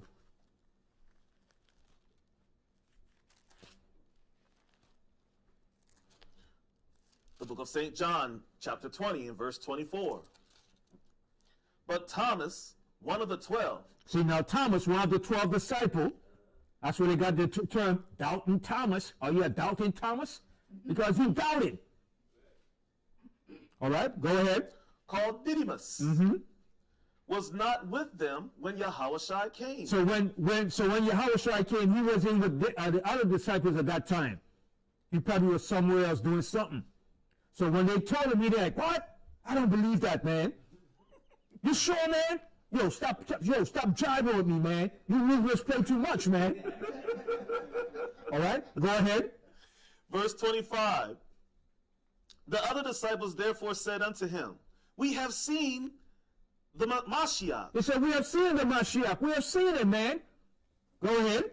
But he said unto them, except I shall see in his hands the print of the nails, and put my finger into the print of the nails. He said, listen, man, I got to see it for myself, man. I got to see it for myself, man. I got to see the print in his hand. I got to see his pierced side. I got to see it for myself, man. You guys playing games with me, man. You guys trying to bamboozle me, man. All right, go ahead. And put my finger into the print of the nails, and thrust my hand into his side, I will not believe. He said, I will not believe. So showing you, he had to been up on the cross in order for those things to happen. And they had to pierce his side. Okay? And even if you hang on a tree, how could they pierce your foot? How could they put a nails in your foot if you hang to a tree? All right? But here they caught in the semantics. The wood, the beam, the stake, it all comes from the tree. And anything where you suspended above the ground, where you're hanging up, is considered a tree. You're hanging from a tree. Whether it's a stake, a beam, or a cross. Like I said, all of it came from the tree. All right? Continue. Verse 26. And after 8 days, again his disciples were within, and Thomas with them. Then came Yahushua, the doors being shut, and stood in the midst. So he opened the door, boom, and stood in the midst of that. Yahushua was good for doing that, Grand entrance. teleporting and disguising himself. He did it to see how they're going to think and their reaction to see how sharp they was. Okay? Yahushua was a bad dude, man. And he did it for a reason, to see how sharp the disciples were.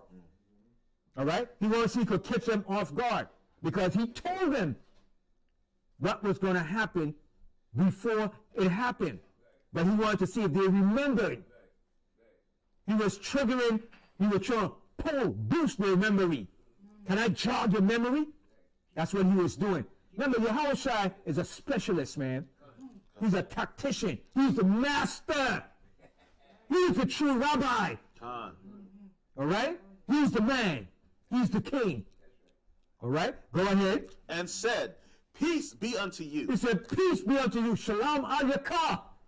Shalom alayka. Or shalom lakam. Peace be unto you. That's what he told them. He saluted them with that peace, man. Okay? Read that part again. And said, peace be unto you. Verse 27. Then saith he to Thomas, reach hither thy finger. Because he knew what Thomas said. He said, he went straight to Thomas. You doubting boy, come here, man. He said, come here, Thomas. I got something to show you. You said you don't believe unless you see for yourself and put your hand aside and see where the nails are. He said, okay, come here, Thomas. Read it again. 27. Then saith he to Thomas, reach hither thy finger. He said, put your finger. Go ahead. And behold my hands. And touch my hands, Thomas. Go ahead. And reach hither thy hand, and thrust it into my side. And put your hand into my side where the wound, the hole is. Put your hands in and see for yourself now, Thomas. Go ahead. And be not faithless, And he said, but believing. He said, don't be faithless. Don't be scared now. Don't doubt now. I'm here to show you now. It's me. And this really happened to me. I was crucified. I was executed by the Romans. Go ahead. Verse 28. And Thomas answered and said unto him, my Mashayach and my Yahweh. So he said, my Lord and my power. When he saw it, he said, my honor, one of my power. He's like, wow, this thing is real. That made him a witness now. Full count of eyewitness to everything. You couldn't tell him nothing after that. There ain't no way around it. He witnessed it, and the other 11 witnessed it. All right? Go ahead. Verse 29. Yahushua said unto him, Thomas, because thou hast seen me, thou hast believed. Blessed are they that have not seen, and yet have believed. And that's us. That's us today. All praise. We haven't seen no eyewitness there, but we believe. You understand? But there was their eyewitness account of everything that went down. We weren't there.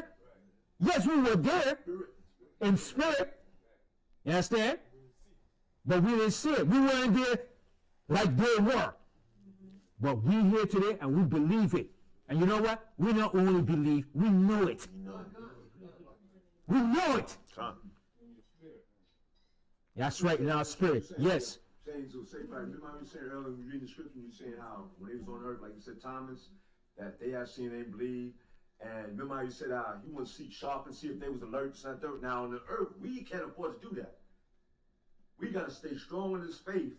Because when he come out, he'll be like, oh yeah, Zechariah, I see, yeah, you did, even though you left the truth and you can't.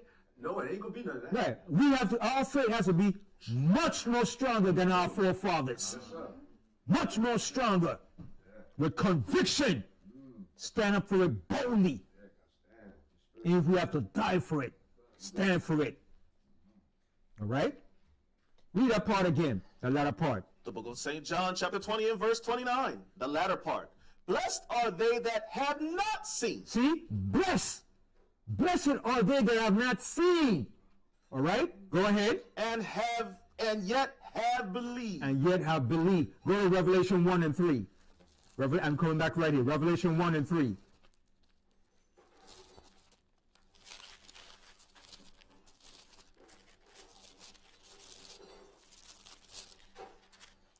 The book of Revelation, chapter 1 and verse 3. Blessed is he that readeth. See, blessed is he that readeth. Go ahead. And they that hear the words of this prophecy. And hear the words of this prophecy. Go ahead. And keep those things which are written therein. And keep those things that are written therein. Go ahead. For the time is at hand. For the time is at hand. This is the time that is at hand right now. All right? Okay? So the time is at hand. The time is at hand right now as we speak in. It wasn't back then when the disciples were on the scene.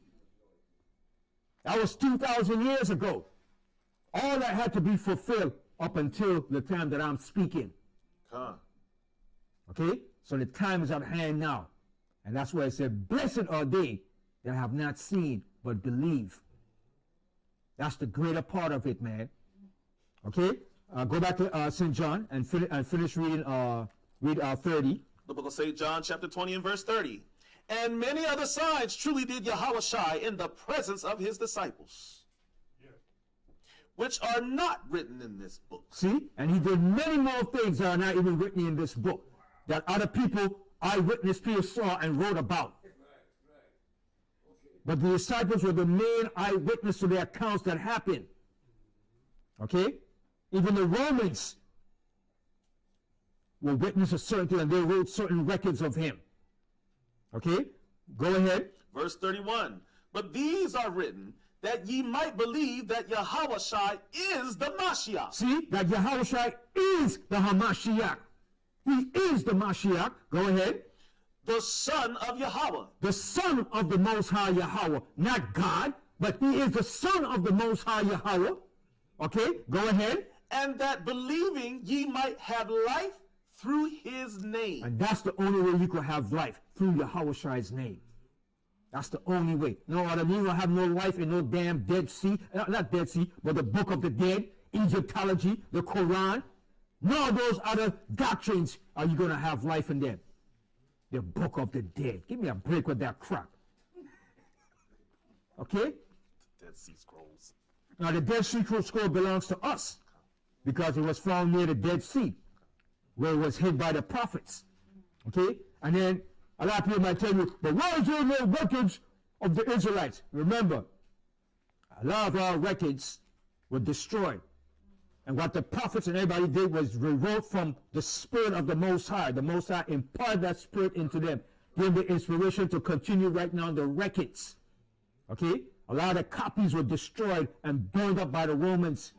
Okay? But the Most High had it where that's why he left witnesses, prophets, disciples to continue writing these things down. Okay? And that's why you had the Septuagint that was written by Israelites that was living in the Greek Empire. Okay? That were living in Egypt, that wrote down a lot of these records. That's why a lot of things were found in Egypt. Because a lot of us went back down to Egypt. We had cities in Egypt. So the Septuagint was written by Israelites that spoke Greek. And they wrote the Old Testament, the books of the Old Testament. Okay? And it was known as the Septuagint. Okay? That's where you have the book of Genesis, Moses, and the prophets and so forth. Okay? Then eventually, way down the line, all the records of the different prophets, the writings, Genesis, Deuteronomy, the apostles were put in what you call a book called the Bible. Okay? Because the Bible is a book of many different books. So when it was put together in the late 1400s by Gutenberg, a German, when they invented the printing press, that's when they put all these compiled copies together and made a Bible. Then you had the Codex Sinaiticus that was written by Israelites, that was compiled. That was the first compiled written record of the Bible. Okay? And then you had some monk that took it and threw it away in the garbage because they didn't know what the hell they had. Bunch of dummies. They didn't know and understand what they had, so they threw it away. Okay? But they have no regards for the Most High word. Okay? That's the problem. They disregard and try to make mockery and discredit the Most High and his words. But all of them going to pay for that. Ain't none of them going unpunished. Okay? But the Most High words is still here today, and it's going to stand. All right? Then from there, go to, okay, so that was it in the scriptures. Now let's give you some historical references now to prove the crucifixion did happen. All right? Who may have your Josephus? Who has a Josephus? Everybody have a Josephus, right? All right, but when you go to the book of Josephus, in the Antiquities of Josephus, all right, when you go to Antiquities 18, I think the 18th chapter in the third paragraph, all right, Josephus wrote, all right, Josephus Antiquities of the Jews, written in AD 93. How many years after Yahushua's death? About 60 years after. All right? Josephus stated in Antiquities 18, paragraph 3, that Yahushua was crucified by Pilate. Okay? Remember, the Bible is a history book. Let me tell you, it's not a history book. It will tell you that because they're ignorant and they're stupid. All right? He has it there, right? You got it there, right? Antiquities 18, I think the third paragraph, where Josephus stated that Yahushua was crucified by Pilate. All right? And to show you that this is all historical, that these figures, Pilate, Herod, Caesar, they all were there when Yahushua was born and while he was living. And let's prove that. Let's go to the book of Luke, the 2nd chapter. All right, well, let's first go to Matthew's. Matthew's, the 2nd chapter. I want to show you something here first. Matthew's, the 2nd chapter, and let's read the first verse. The book of Matthew, chapter 2 and verse 1. 2 and 1. Mm-hmm. Now when Yahushua was born in Bethlehem of Judea. Where was Yahushua born? In Bethlehem of Judea. Okay? Bethlehem means the house of bread. In Hebrew, Bayaf Lacham, Bethlehem. And you have a lot of places today named Bethlehem. There's a place in Pennsylvania called Bethlehem. All right? They took on those biblical names. All right? So Yahushua was born in Bethlehem of Judea. That's a fact. Go ahead. In the days of Herod He the was king. born during the days of Herod. That's a fact. That's historical facts. Go ahead. Behold, there came wise men from the east to Jerusalem. And those wise men came from the east. They came from where? Which would be from Arabia. But these wise men were Israelites that were living in Arabia. Okay? Now from there, let's go to Luke, the 2nd chapter.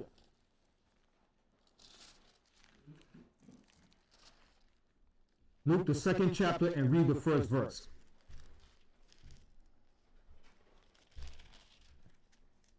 The book of Luke, chapter 2 and verse 1. And it came to pass in those days that there went out a decree from Caesar Augustus. This was the first Caesar Augustus. Okay? The ruler of the Roman Empire. Okay? And the prophets, the disciples got it right. Call it by name and the time that he reigned. During the time of Caesar Augustus, they went out a decree. Because remember, the Roman Empire was ruling over Jerusalem. And we were paying tribute unto the Romans. That's why Yahushua said, pay your tribute to the Romans. Okay? Read that verse again. The book of Luke, chapter 2 and verse 1. And it came to pass in those days that there went out a decree from Caesar Augustus. A decree was that people were supposed to be taxed by Caesar Augustus. All right? Go ahead. That all the world should be taxed. Verse 2. And this taxing was first made when Cyrenius was governor of Syria. All right. And you see what's happening in Syria right now, right? Because even Rome had control over Syria. You see how Syria got overthrown, Assad got expelled of his country, and the so-called Jews, the IDF is up in there now. How Turkey and the so-called Jews overthrew Syria. Now Syria is in turmoil now. But it tells you in the Apocrypha, the Most High tells you in 2 Ezra 16, it says, woe be unto thee, O Syria. That was going to happen. That's prophecies. Now Hassad is no more the ruler in Syria. He fled. Now Syria is all in uproar now. You got a terrorist group that the United States backed and supported and put there running Syria. Yes. They don't know what to do. They don't know what to do. But they say now they're going to work with the Israelis and they're going to try to set up democracy up there now. That's what they're going to do. They're going to set up democracy there. All right? And Israel is already up in there. The IDF already captured Damascus. That's the capital. All right? So, that was the first Roman emperor of Rome, Caesar Augustus. He was the first Roman empire. Emperor of Rome. Okay? That was ruling in Rome. Okay? Now go to Luke, the 3rd chapter.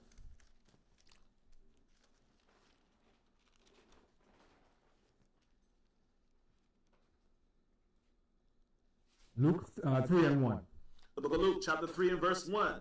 Now in the 15th year of the reign of Tiberius. Check that out. In the 15th year of the reign of Tiberius Caesar. In his 15th year, because Augustus Caesar ruled for 14 years. And after that 14 year, Tiberius Caesar came into power. He was the second Roman emperor, Tiberius Caesar. In the 15th year, the disciples got this accurate and right. And you can go and check any Roman annals of history, and it's exactly precise and right. All right? Read again from the top. The book of Luke, chapter 3 and verse 1. Now in the 15th year of the reign of Tiberius Caesar, Pontius Pilate being governor of Judea. And they got that right. Pontius Pilate was governor of Judea. Pontius Pilate was there with Caesar. He was the one that questioned Yahushua and condemned him, claimed that he washing his hands from him. Okay, go ahead. And Herod being tetrarch. And Herod. You had many Herods. You had Herod the Great, Herod Agrippa the one, the first, Herod Antipas. You had a whole line of Herods. So you had one Herod during the time when Yahushua was born and he died. Then you had another Herod that came into power while Yahushua was an adult man. All right? Continue. And his brother Philip, tetrarch of Iturea. And Philip was another Herod. He was a brother of Herod. He was another Herod too. All right, go ahead. And of the region of Trachonitis and Lysianus, the tetrarch of Abilene. So this was all happening during the time of the Roman Empire. To give you a historical account, this is what the Romans did.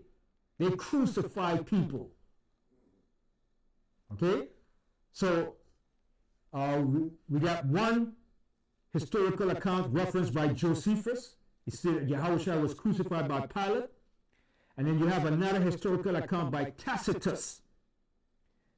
Tacitus, early in the 2nd century, another reference to the crucifixion of Yahushua was made by Tacitus. He was considered one of the greatest Roman historians. Writing in the Annals, it's called the Annals of Tacitus. Tacitus, I'll spell it. Tacitus. Tacitus was a Roman historian, right? And he gave accurate account of the historical events that went down.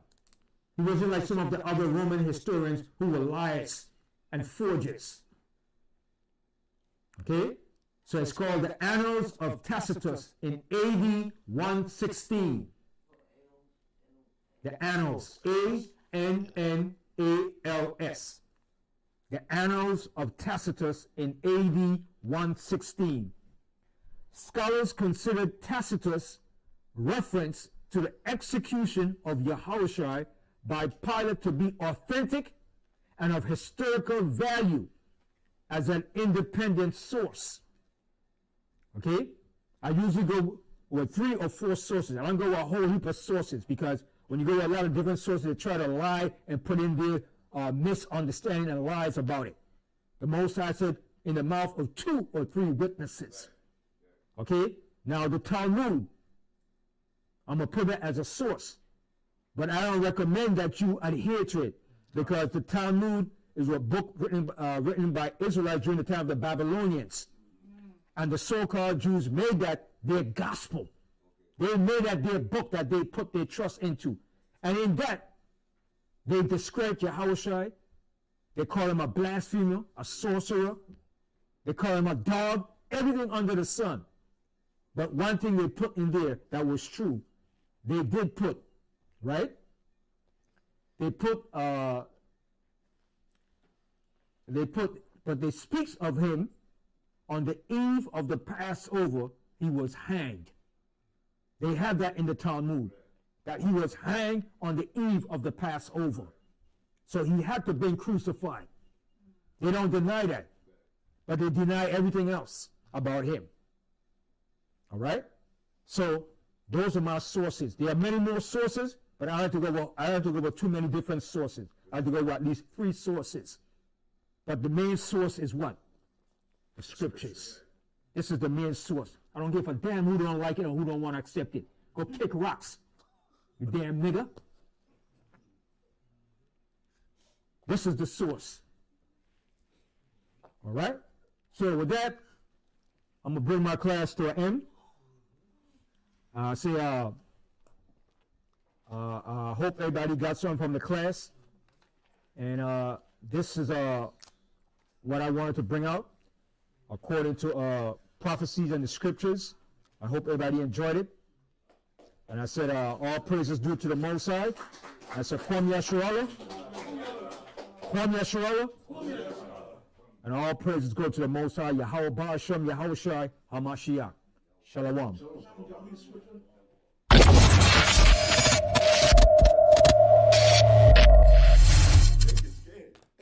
You need to get scared so you can repent. Right.